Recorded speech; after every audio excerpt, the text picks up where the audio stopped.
The Three Kings, Part 2. So they rode away, and the stars stood still, and the only one in the gray of morn. Yes, it stopped. It stood still of its own free will, right over Bethlehem on the hill, the city of David where Christ was born.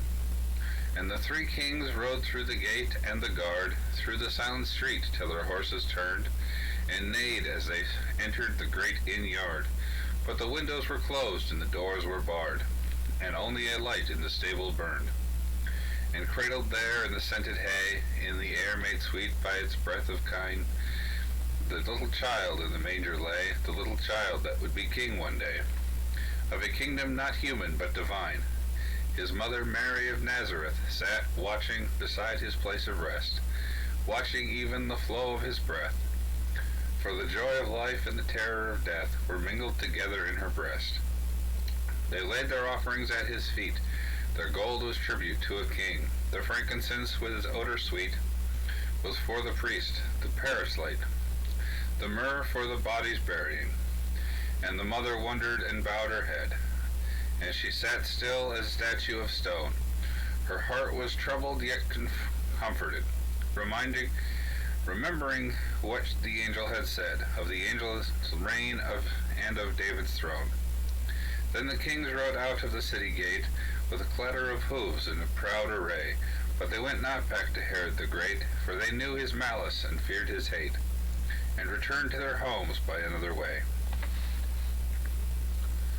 From time to time, Christians have intense interest in the second coming of Christ. They study the Bible, they gather evidence, and read and reread the signs of the times. The wise men arrived at the time of the Lord's first appearing, yet their story provides some hints about the second coming. We can learn two lessons from the religious leaders of Jerusalem. First, working in collusion with political powers may prevent us from seeing the Lord. Second, Bible knowledge alone will not secure our preparedness to meet the Lord when he returns. How can we be wise about Christ's return? These men from the east show us. First, look for his star as it arises. As the Apostle Paul says, long for his appearing. Second, expect nothing for yourself. These wise men came to worship a king, bringing gifts for him. We, and all we have, should be his now and for later when he returns. After this interview, the wise men went their way. Once again the star appeared to them, guiding them to Bethlehem.